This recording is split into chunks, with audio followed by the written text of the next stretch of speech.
दो दिन, दो राज्य, दो रेप और अपराधी एक। सोचिए, इतना शातिर, कितना तेज और कितने ही तिकड़म लगाए होंगे इस एक अपराधी ने इन दो घटनाओं को अंजाम देने के लिए।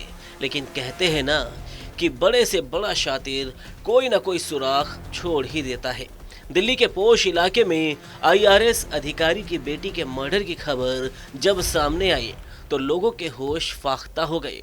अधिकारी का पोश इलाके में घर में 4 लेयर की सुरक्षा, फिर भी आरोपी न केवल घर में घुसा बल्कि उसने उनकी बेटी का रेप किया और फिर बड़ी ही बेरहमी के साथ उसकी हत्या कर दी। घटना का खुलासा तब हुआ जब मॉर्निंग वॉक पर निकले आईआरएस दंपत्ति घर वापस आए तो उन्होंने देखा कि उनकी बेटी, जो इंजीनियरिंग ग्रेजुएट थी, जो यूपीएससी की तैयारी कर रही थी, वो खून से लथपथ जमीन पर पड़ी हुई थी। उसके कपड़े फटे हुए थे और घर का सामान भी फैला हुआ था। कमरे की स्थिति देखकर ही अंदाजा लगाया जा सकता था कि किसी ने पहले लड़की के साथ दुष्कर्म किया और फिर उसका बेरहमी से गला घोटा, जिसके लिए उसने मोबाइल चार्जर के वायर का इस्तेमाल किया। हादसे के बाद सीसीटीवी फुटेज खंगाला गया तो उसमें दिखा कि लड़का पीली शर्ट और काले रंग की पैंट पहनकर सुबह करीब 6:28 पर घर के अंदर प्रवेश कर रहा है।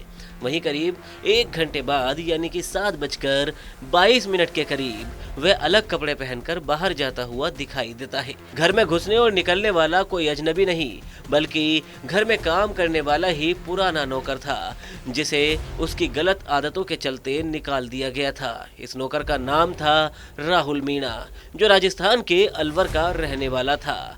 राहुल ने न सिर्फ खौफनाक अंदाज में घटना को अंजाम दिया बल्कि उससे देखकर लगता है कि उसके दिमाग में पहले से ही शैतानी फितूर पल रहा था और नौकरी से निकाले जाने के बाद उसका ये शैतानी दिमाग बदले के रूप में इस तरह से सबके सामने आया। वैसे राहुल का ये पहला अपराध नहीं था। इससे चंद घंटों पहले ही राहुल अलवर में अपने खास दोस्त के साथ भी दगा कर चुका था। दरअसल राहुल अपने दोस्त के साथ अलवर में एक शादी समारोह में गया। वहां उसी दोस्त से जरूरी काम बोलकर निकला और सीधा पहुंचा दोस्त के घर, जहां उसने अपने दोस्त की पत्नी के साथ जोर जबरदस्ती कर पहले दुष्कर्म किया और फिर बेटे और पति को मारने की बात कहकर मुंह बंद रखने की धमकी दी।